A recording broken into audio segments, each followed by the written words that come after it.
Amén, hermanos. Vayan conmigo a Santiago, por favor, capítulo 1. Santiago, capítulo 1.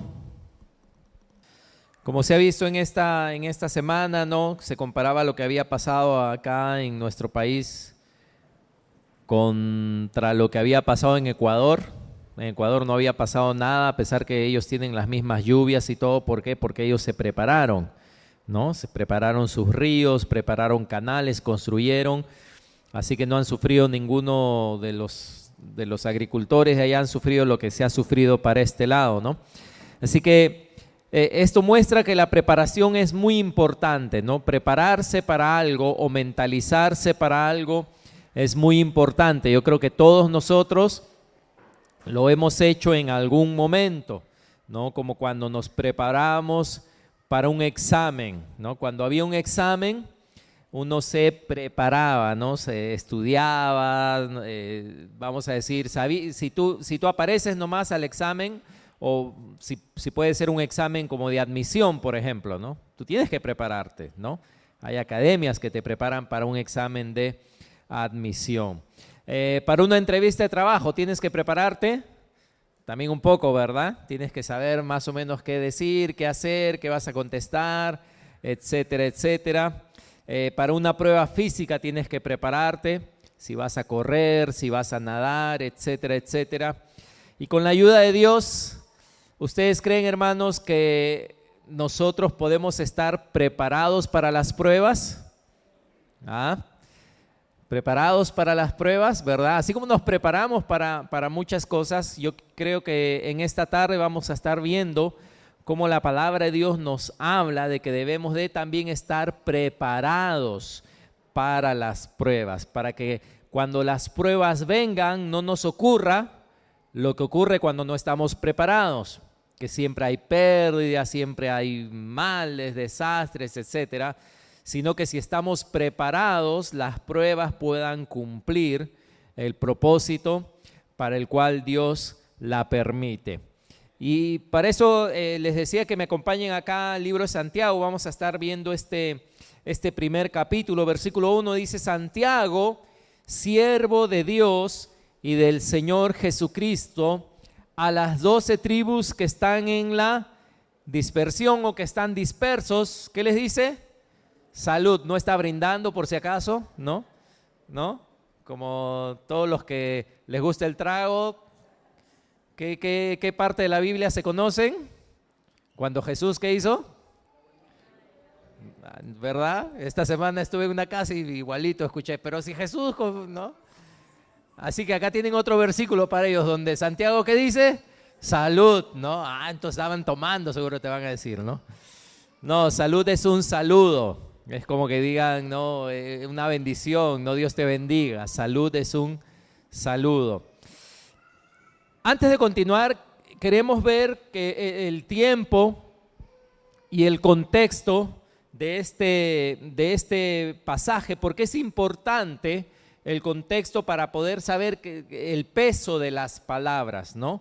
Lo mismo se puede decir en un lugar y en otro lugar, en otro tiempo, y en un lugar esas palabras no tienen significado, y en otro tiempo y en otro lugar sí tienen mucho significado, ¿no? ¿Quién fue Santiago? Santiago fue uno de los pastores principales de la iglesia en Jerusalén, de la primera iglesia, ¿ok? Y él está escribiendo ahí a la congregación y a los judíos que están dispersos, porque ellos estaban pasando un tiempo muy difícil. Ellos estaban siendo perseguidos por causa de creer en Jesucristo. Así que dicen algunos que era más o menos en la época en que inclusive los metían a la cárcel, la época que apedrearon a Esteban. Así que Santiago lo que va a decir en este momento no es simplemente algo que uno se inspira para escribirle a alguien, ¿verdad? Algo bonito.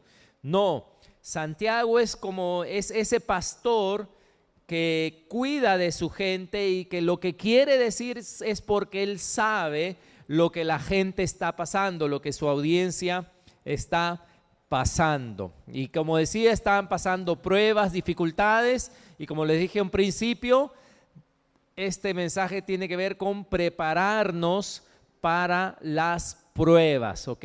prepararnos para las pruebas y vamos a ver por qué. Versículo 2 les dice, hermanos míos. Y acá Santiago parece que está un poco mal de la cabeza, porque fíjense qué es lo que dice. ¿Qué dice? Tened por sumo gozo cuando os halléis, ¿qué dice? ¿Cuántos dicen amén? Pero no me mientas, ¿acaso tú entiendes eso? ¿Tú entiendes eso? ¿Ah? Porque ¿qué dice? Que cuando estemos en diversas pruebas, ¿qué debemos de hacer? ¿Ah? Lo cual va en contra de nuestra práctica común, ¿verdad? Nuestra práctica común es cuando estamos en diversas pruebas, ¿qué empezamos a practicar ahí? La queja, nos cargamos, ¿verdad? Las presiones, el llanto. ¿Cuántos lloran cuando son probados? Amén. Los hombres también lloran acá, por si acaso. Y los ricos también lloran, por si acaso, ¿no? Llanto, quejas, depresión, lamentación, murmuración, ¿verdad? Ese es el típico peruano, por si hay algún extranjero acá, ¿verdad? ¿Sí o no? ¿O los estoy ofendiendo, hermanos? O dice el pastor que se la ha agarrado conmigo, el pastor no me conoce, que yo... Es en general, no hablo del 100%. Si tú eres la excepción, gloria a Dios. Amén. Regocíjate.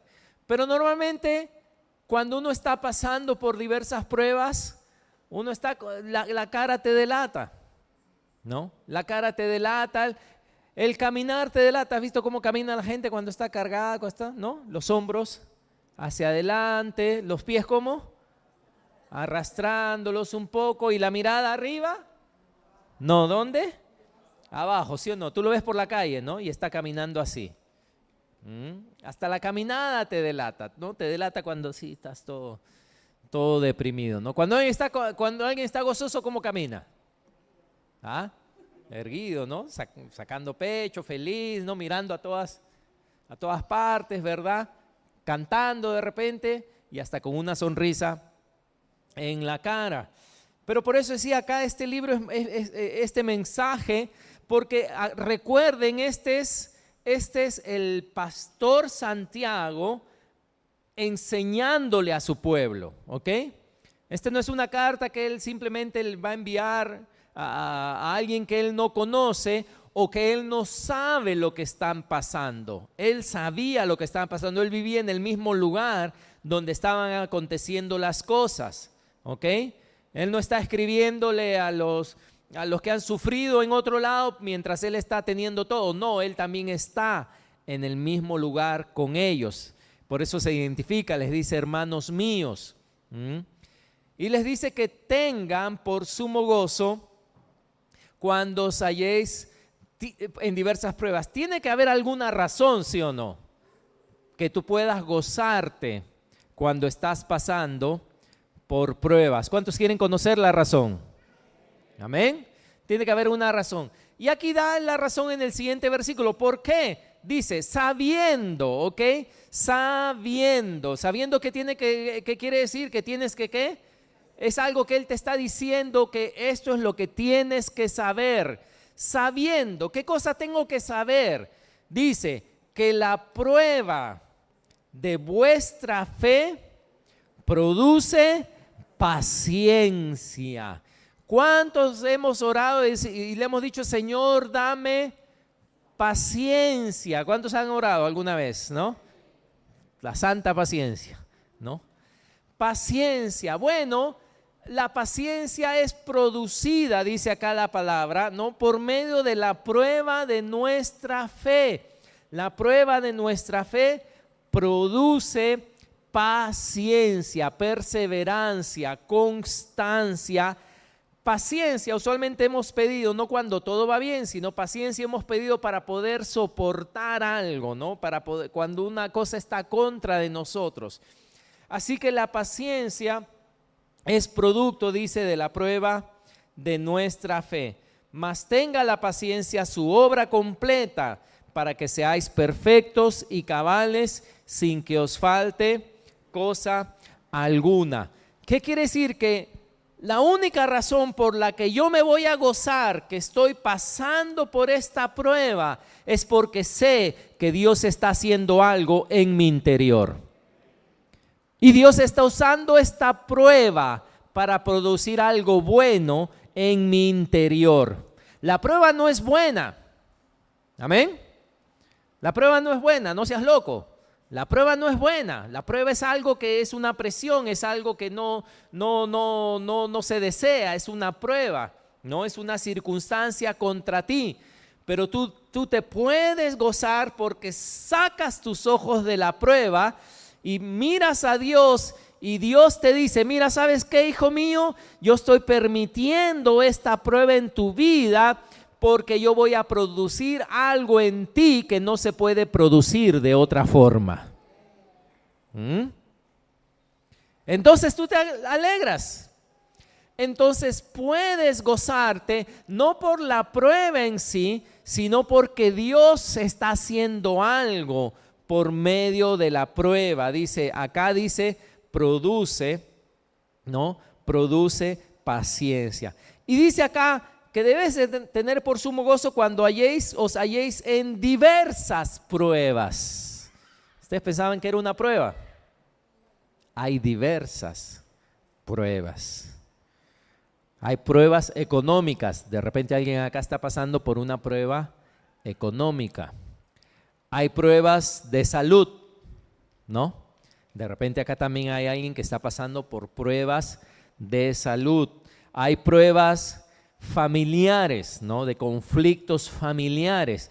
Tienes salud, tienes economía, pero de repente hay conflictos familiares y también es una prueba, ¿no? Hay pruebas laborales. De repente tu casa todo está bien, todo hasta que pisas tu trabajo, ¿no? Y es un infierno. Hay pruebas laborales. Hay pruebas en la iglesia. ¿Aló? ¿Amén? ¿Sí? Porque no todos los que vienen a la iglesia somos perfectos. Así que venimos a la iglesia y no todos necesariamente son ovejas. También dice la Biblia que hay cabritos, ¿no? El animalito hay cabritos. Y si tú te das cuenta, las ovejas son dóciles, ¿no? Las ovejas se aman, etcétera, etcétera. ¿Y cómo son los cabritos? A los cabritos les gusta dar cabezazos. ¿Sí? ¿Alguna vez has entrado donde hay los cabritos? ¿No? ¿Te ven y qué te hacen? Es su naturaleza, cabecear a la gente, ¿no? Es su naturaleza, pum, darle golpe con la cabeza, ¿no? Así que en una iglesia no todos, dice la Biblia, son ovejas. Yo no lo digo, lo dijo el Señor, amén. Porque Él va a venir y va a apartar, dice, a las ovejas de los cabritos, ¿no? Así que en una iglesia hay pruebas también, hermano. En la iglesia no sé por qué tal hermano, tal hermana dice esto de mí.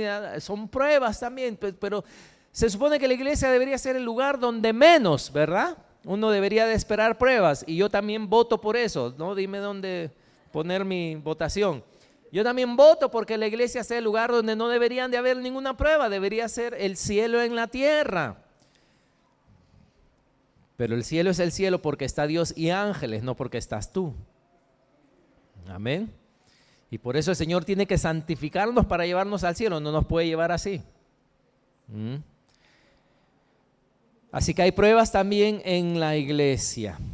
Y como decía, ¿no? Tú debes de tener el ánimo de recibir las pruebas, no como un castigo, no como una maldición, sino como algo que al final va a producir algo bueno, ¿no? Tened por sumo gozo. Nosotros nos gozamos cuando salimos de las pruebas, no cuando entramos. Cuando entramos usualmente nos entristecemos, ¿no? Pero esta palabra que dice tener por sumo gozo, tener habla de evaluar, eso es lo que significa. Significa contar, evaluar, ¿no? Que valoremos. Si más valoramos, por ejemplo, ¿no? Si de repente es una prueba económica donde no puedo tener lo que tengo, donde tengo escasez, Si más valoro las cosas externas que lo interno, ahí sí me va a afectar mucho, pero tengo que valorar, ¿no? Cambiar mis valores para que no me entristezcan, vamos a decir, cuando soy probado en algo. Y también este versículo dice que debemos de tener por sumo gozo, dice, cuando os halléis en diversas pruebas. No dice sí, sino dice cuándo. ¿Y qué quiere decir ese cuándo?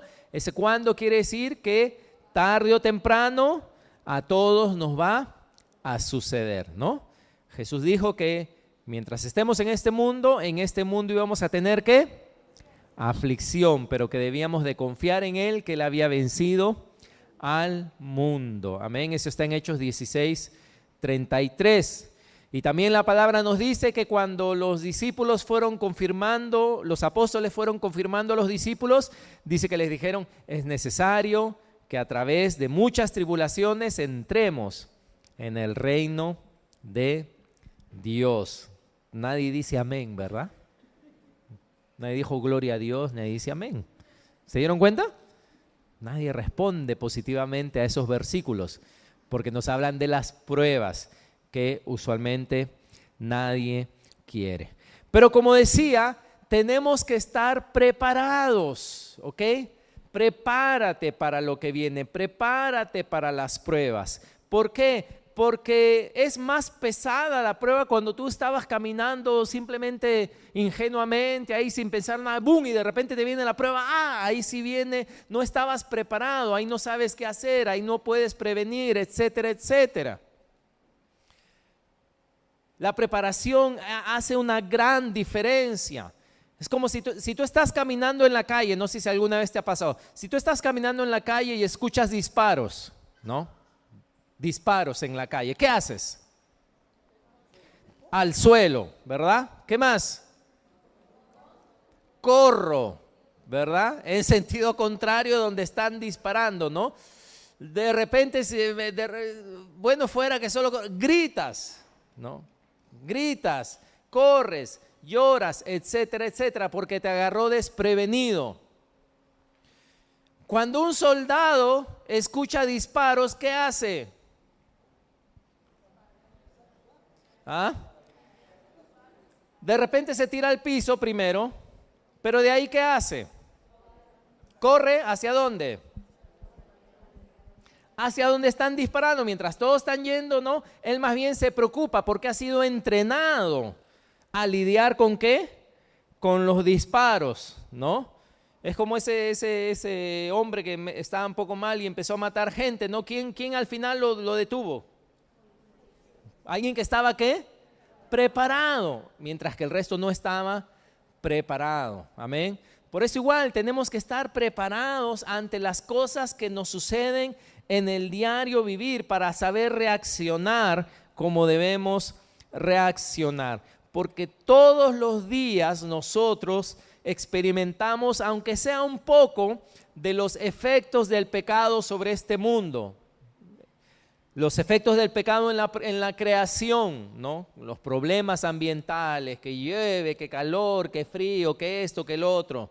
Todos los experimentamos. Las personas, no todos te aman, no todos te tratan bien, no todos hablan bien de ti. Son problemas también, ¿no? En nosotros mismos también. Muchas veces sufrimos las luchas internas de nuestra propia carne. Así que tenemos que estar preparados, como dice, cuando nos hallemos en diversas pruebas. ¿Amén? Ok, pero ahora tengo que enfatizar que el cristiano no debería de estar fabricando pruebas. Ajá. Y después tratar de estar gozoso, porque la Biblia dice que debemos de tener por sumo gozo cuando nos hallemos en diversas pruebas. Pero son pruebas que tú has fabricado, no que Dios ha permitido que vengan a ti. Hermanos, como dije, hay suficientes pruebas que nos esperan en este mundo. ¿para qué tú quieres fabricar más? ¿Para qué vas a hacer más pruebas? ¿Para qué vas a querer, como quien dice, sufrir más? Crear más pruebas. Sin embargo, muchas veces lo hacemos, ¿verdad? Es como que por estar chateando en tu celular o whatsappeando, no sé, o revisando tu Facebook, ¡boom!, te atropelló una moto, ¿no? Te atropelló un auto y te llevan al hospital con un hueso roto, ¿no? Y ahí está, ¿no? Te reciben en emergencia o en la clínica y ahí está, ¿no? ¿Qué se rompió? Se rompió la pierna y se rompió un brazo, ¿no? A causa del accidente que tuvo, de la prueba que tuvo. Y esperando ahí al doctor general, tú agarras un martillo y ¡fua!, te rompes la otra pierna, ¿no? Y ¡fua!, te das otro martillazo en la cabeza, te rompes el cráneo, ¿no? Y tiras otro martillazo y te rompes el hombro, ¿no? Entonces viene el doctor y al final dice, no, con la historia, ¿y este por qué viene? Porque tuvo un accidente de moto. ¿Y qué pasó? Tiene su brazo roto y su pierna rota. Y cuando el doctor te examina, tienes 3 roturas más. En la cabeza, en el otro brazo, en la otra pierna. Oye, ¿usted qué le pasa?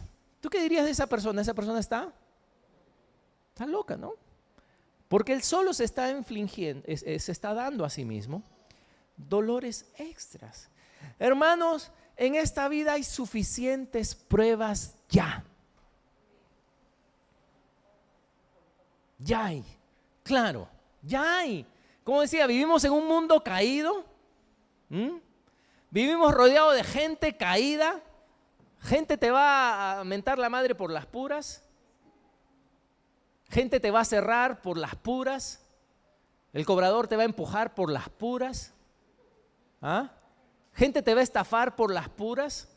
Suficiente problema vamos a tener con la gente. Con uno mismo tenemos problemas. ¿Cuántos se levantan con el pie izquierdo a veces? ¿No? Y tienes que aguantarte tú solo. Con la salud, ¿no? Tú mismo vas a tener problemas con tu propia salud. Si este mundo ya nos trae una cantidad de pruebas y de problemas, ¿por qué nosotros creamos más problemas? Pastor, ¿cómo es que nosotros creamos más problemas? ¿O por qué creamos más problemas? Problemas en la economía, ¿sí o no que nosotros muchas veces creamos problemas en nuestra propia economía? ¿Cómo? Endeudándonos sin medir, ¿verdad?, que podemos.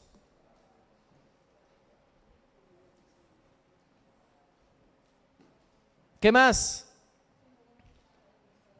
No siendo buenos administradores. Prestando sin pensar, ¿verdad?, a quién.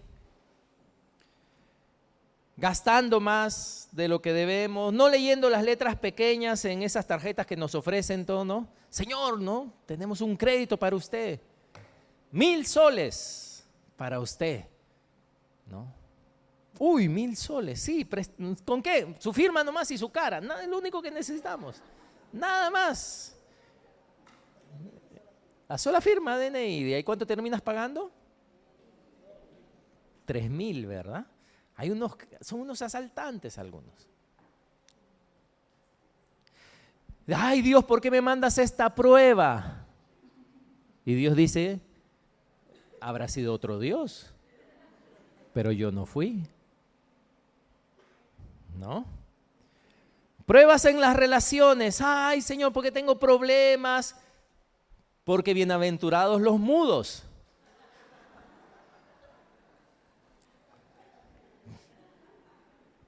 ¿Por qué tienes problemas? Porque por hablar mal de los demás, por fijarte en la paja sin sacar tu viga, por sembrar divisiones, como dice la palabra, entre hermanos. ¿Ustedes sabían, hermanos, que Dios aborrece más a los que siembran divisiones que a los homosexuales? Porque hay una lista de cosas que Dios aborrece y no sale ahí un homosexual. Pero dice que ¿qué es sembrar división? Es poner pensamientos en una persona contra otra. ¿No? Chismoso, ¿no? Pero no sin chismear puedes sembrar divisiones, ¿no? por sembrar. Y hermanas, está grabado y me van a tener que disculpar. Entre el hombre y la mujer, ¿quién expresa más sus sentimientos, lo que siente? El hombre se lo mete en su cajita de sentimientos, ¿no? ¿Quién es el que más expresa cómo se siente o lo que siente? ¿Quién tiene más libertad? Yo no digo que está mal, yo digo que no digo que está mal, pero estoy diciendo quién en general entre el hombre y la mujer lo hace más. ¿La mujer, sí o no? ¿Quién tendría que tener más cuidado entonces de esto? El hombre también. Pero ¿quién debería tener más cuidado? La mujer. La mujer. Es como que yo diga, ¿quién debería tener más cuidado que le lancen un piropo en la calle, el hombre o la mujer? No me digan que el hombre. ¿Quién? Es una realidad, simplemente. Es una realidad. Eso no quiere decir que todos los hombres son feos, horrorosos, no.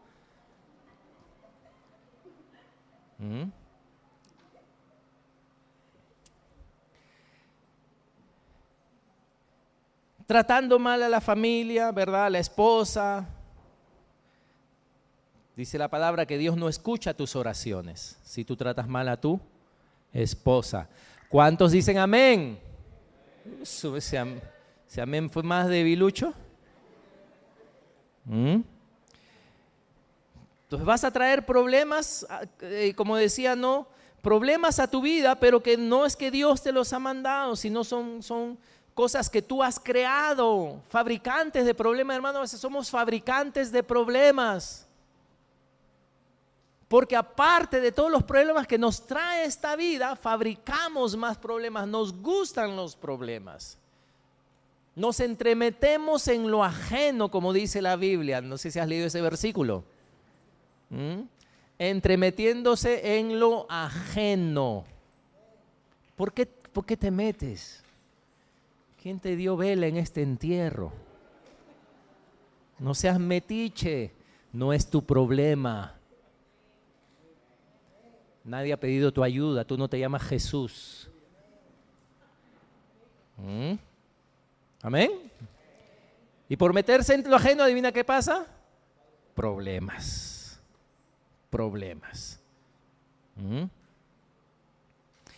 Personalmente nos metemos en problemas cuando nos exponemos a lugares, a situaciones que no deberíamos de personalmente. Ya sin meter a nadie, uno mismo se mete en problemas. Por andar donde no debería andar, por estar con quien no debería estar. Por descuidar nuestra vida espiritual, nos metemos en problemas y fabricamos nosotros mismos problemas. Como decía, hermanos, en la vida ya hay suficientes, ¿sí o no que en la vida hay suficientes problemas? Suficientes, hermano, como para llegar a tu casa y tú decir, no quiero ni un problema más. Pero agarramos y fabricamos más problemas.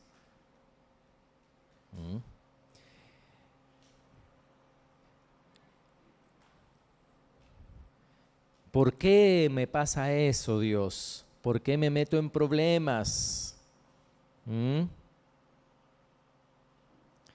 ¿Por qué me meto en problemas? Nadie, yo creo que aquí se levanta y ora en la mañana, Dios, mi vida ha sido tan fácil últimamente, ¿por qué no me mandas unos problemas?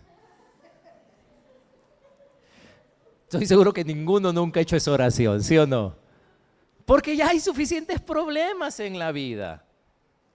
Suficientes pruebas. ¿Para qué más? ¿Para qué más? Pero ahí está, le voy a decir por qué usualmente también nos metemos en problemas. Versículo 5. Porque está ligado, es el mismo tema, es parte del mismo tema. ¿Y qué dice versículo 5? Y si alguno de vosotros, ¿qué dice? Tiene falta de sabiduría, pídala a Dios, el cual da a todos abundantemente y sin reproche, y le será dada. Pero pida con fe, no dudando nada, porque el que duda es semejante a la onda del mar, que es arrastrada por el viento y echada de una parte a otra. No piense pues quien tal haga que recibirá cosa alguna del Señor. Dice, el hombre de doble ánimo es inconstante en todos sus caminos. Está hablando del mismo tema, está hablando de las pruebas. Y las pruebas son reales. Santiago sabe, son cosas reales, no son cosas imaginarias. Y dice que si alguno se encuentra frente a pruebas, ¿qué tiene que hacer? ¿Qué dice?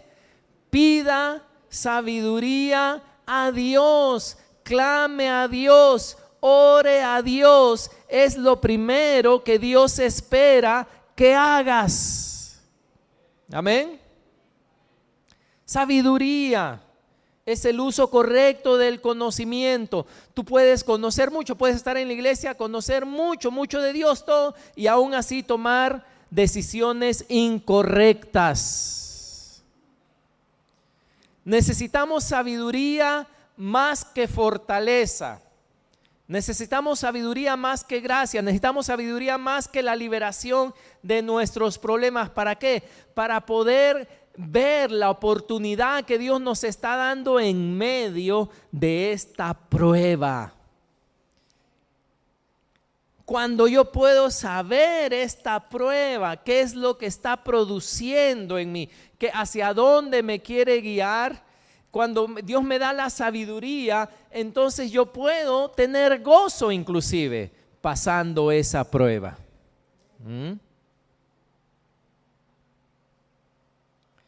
La sabiduría nos ayudará a usar esa circunstancia para nuestro bien y para la gloria de Dios. Y Dios puede dar sabiduría, dice, en medio de la prueba, y la dice que la da en abundancia.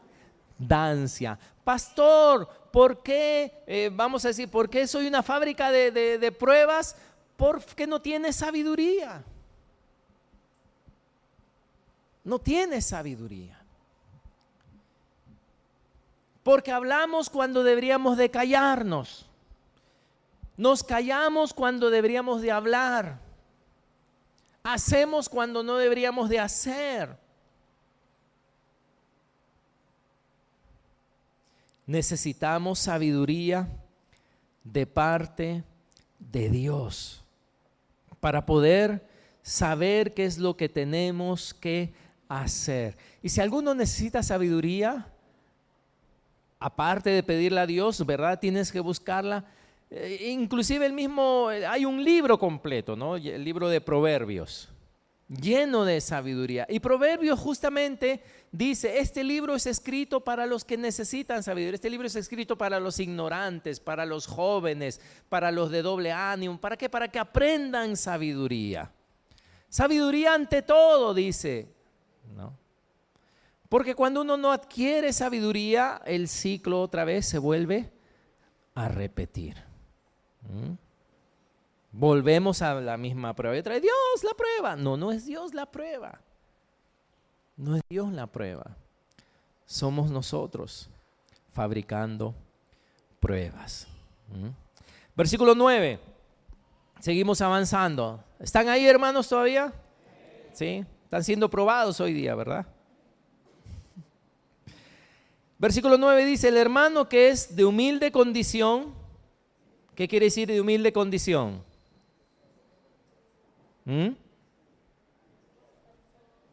Que tiene necesidad, ¿verdad? Pobre, ¿no? Humilde condición, que no tiene quizá para el sustento necesario todo el tiempo, de humilde condición, que dice, gloríese en su exaltación, pero el que es rico en su humillación, porque él pasará como la flor de la hierba. Porque cuando sale el sol con calor abrasador, la hierba se seca, su flor se cae y perece su hermosa apariencia. Así también se marchitará el rico en todas sus empresas. Wow, pobres los hermanos ricos, ¿verdad? No, pero es que tenemos que entender lo que está diciendo, ¿no? Acá no está maldiciendo a los ricos, sino que se nos dice, hermanos, acá, que la prueba, vamos a decirlo de esta forma, puede venir en forma de necesidad o puede venir en forma de bendición. ¿Ok? O sea que la prueba no es solamente cuando algo malo te pasa, está siendo probado. La prueba también viene cuando algo bueno te pasa. Las riquezas pueden ser tanta prueba como la necesidad. Algunos no se han dado cuenta que han dejado de ser, vamos a decir, que más bien cuando fueron bendecidos dejaron de ser mejores cristianos.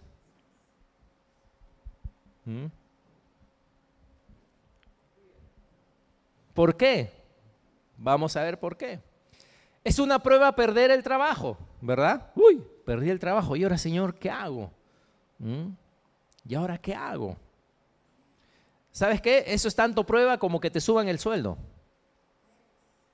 Y tú dirás, pero pastor, yo prefiero que me suban el sueldo. ¿Ah? Sí, el fracaso es prueba, el éxito también. Tú sabes que hablen mal de ti es una prueba, ¿no? Ay, hablan mal de y que hablen mal de ti, que hablen bien de ti, perdón, también es una prueba.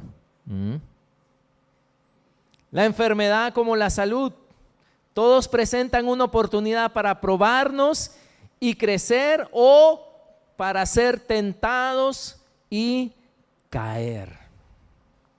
Por ejemplo, como dice, tú perdiste tu trabajo y tú dices, ay Dios, ¿ahora qué hago? No, y tengo que confiar en ti, soy probado y tengo que ahorrar y tengo que ver mis gastos, etcétera, etcétera. Muy bien, prueba lo que hay en tu corazón. Pero cuando recibes ese dinero del tío difunto que no esperabas, junto con el terno que no te queda, y de tu corazón lo único que sale es egoísmo. Me lo voy a gastar todo inmediatamente, ¿no?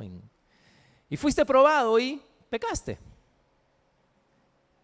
La prosperidad, la prueba de prosperidad hizo salir algo que estaba en tu corazón. Por eso he dicho, hermanos, para el misio es fácil criticar al que tiene. Ese hermano que tiene, ese hermano que tiene, esos que tienen, cómo gastan, esos que tienen. Es fácil hasta que tú estás en esos zapatos. Y de repente tú eres hasta peor. Ay, ¿cómo puede ser que se... ¿Cómo yo? No, yo si yo fuera. No es si no fuera. Ojalá si no fuera. Pero tú no lo sabes hasta que tú estés ahí. Y de tu corazón salgan muchas cosas. Es fácil criticar, ¿no? Es fácil criticar.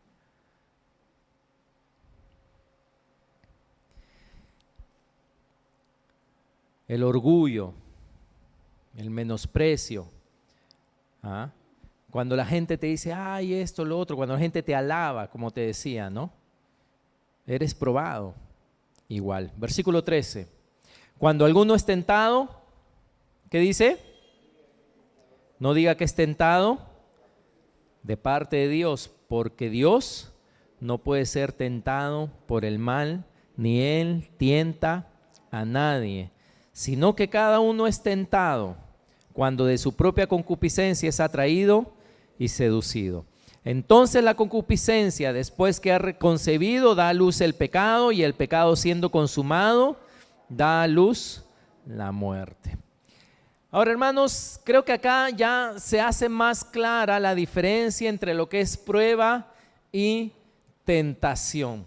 La prueba, que es a la cual debemos de estar preparados, como estaba diciendo al principio, es esta situación que viene a nosotros, que revela lo que hay en el corazón o la decisión que nuestro corazón va a tomar.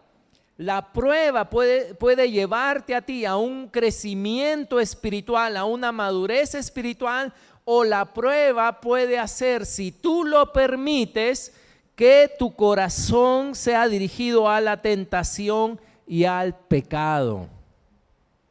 ¿Y dónde está la diferencia? La diferencia está aquí adentro. Ahí está la diferencia. Por ejemplo, si está siendo probado, otra vez con el ejemplo, si está siendo probado en la escasez, ¿ok? No tienes trabajo, etcétera, etcétera, y están las cosas difíciles. Y estás caminando y al que va adelante hace como que se le mete al bolsillo y se le caen 100 soles. Tan, tan, tan, tan. La prueba es una situación externa. Tú tienes ahí dos opciones. ¿Cuál es la opción que vas a tomar? Pasar la voz, ¿ok? Si tu primera reacción es, ¡hey! ¿No? ¡Hey, hey! Y tomar el billete y no voltea. Ah, gloria a Dios. No, ¿qué haces? ¡Hey! Sigues llamándolo, ¿no? Amigo, ¿no? Hasta que voltea y le dice, mira, se te cayó. Y se lo das. La prueba que hizo en ti te hizo crecer interiormente en un área que tú estabas quizá que necesitabas crecer. ¿Por qué? Porque estás en necesidad, porque tienes que pagar cuentas también. Y la misma prueba, ¿no? Si ves ahí el billete, se le cae, y lo primero que haces es ¡fua! ¿No? Y te empieza, ¿no? La pulga te empieza a picar la pierna, ¿no? Hasta que va bajando y ¡fua! Y te vas, ¿no? Con el billete, ¿no? Solapa. La prueba era la misma. Pero yo fui, ¿qué? Tentado por la concupiscencia que había en mi corazón y he pecado. Y lo que Dios podía haber hecho por medio de la prueba, que era más bien que crezca Él más en mí, ya no es hecho, sino era el pecado. Y espiritualmente no he crecido, más bien estoy peor, porque ahora he pecado delante de Dios. Entonces la prueba era la misma. La situación es la misma, externa a la prueba. Tenemos que estar preparados para las pruebas que vienen. Van a venir pruebas sobre nosotros. Como decía, en este mundo está lleno de pruebas. La gente te va a mandar pruebas, los amigos, la gente con la que trabajas, tu familia. De repente hasta en tu propia casa vayas a tener pruebas. ¿Y qué va a hacer eso? Que tú reacciones de una forma, que reacciones de otra forma, o va a ser que realmente tú reconozcas que la prueba es algo que es una oportunidad que Dios te está dando para que tú puedas acercarte más a Él, que tú puedas decirle, Señor, no tengo sabiduría, dame sabiduría, ¿qué hacer en estos momentos? ¿Cuánta gente no ha perdido el trabajo para después encontrar una habilidad que tenían, que nunca lo hubieran encontrado si no perdían el trabajo? Y usando esa habilidad, están mejor todavía que cuando trabajaban. ¿Ah? ¿Cuántos han fracasado en sus estudios para darse cuenta que no era lo que Dios o lo que ellos que realmente querían estudiar, sino para ir en pos de aquello que realmente era lo que tenían que estudiar? Pero ahora, ¿qué hace uno ante la prueba, hermanos? Se queja, se resiste, se corta, ¿verdad?, las venas, se quiere tirar al abandono, porque las pruebas. Hermanos, yo recuerdo cuando yo tenía 16 años y era cristiano, yo quería estudiar en la universidad. Quería ingresar a la universidad y quería estudiar en la universidad. Pero adivina qué, no había plata. Era en la época de Alan, para los apristas, ¿verdad?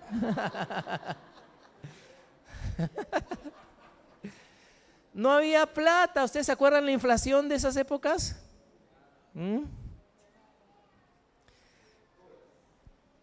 Así que me subí a una azotea de un edificio.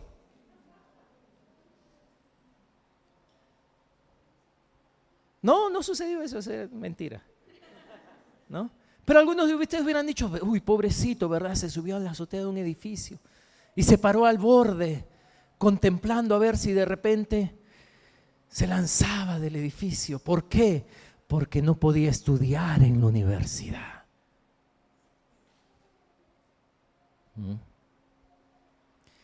Y contemplando el horizonte vi una voz del cielo que me dijo, no lo hagas, no, detente, alto, stop, en inglés, ¿no? Stop, porque yo tengo algo mejor para ti, ¿no?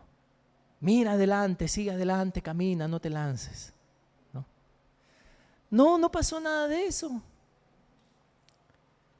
Ni una voz del cielo me habló, ni se apareció, ni me subí al techo de un edificio.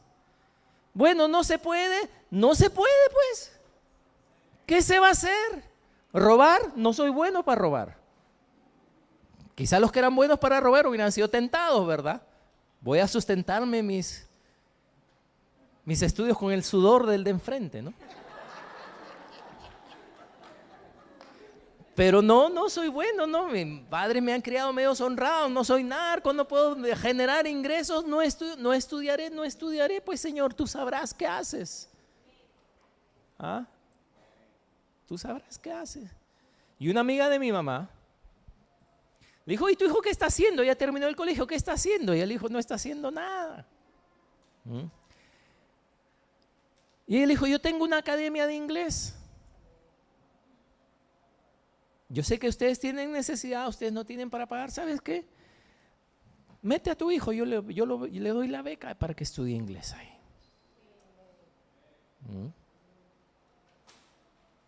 Ahora, inglés antes era una cosa extraña, no es como ahora, ¿no? Ahora está de moda. Yes, oh yes, ¿no? Todos estudian inglés ahora, la necesidad también es mucho más grande. Pero antes no, antes era también más caro. Más raro que la gente estudie inglés. No, pero yo cómo voy a aceptar algo regalado, ¿qué creen? Yo tengo mi dignidad. Zapato usado no recibo, tiene que ser nuevo.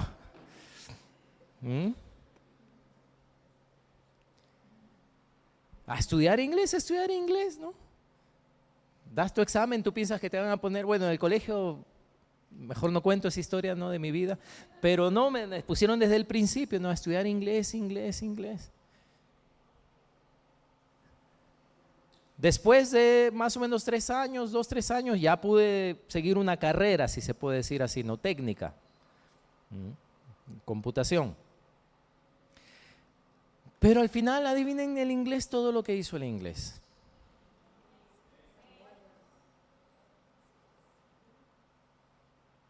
Yo quería estudiar arquitectura.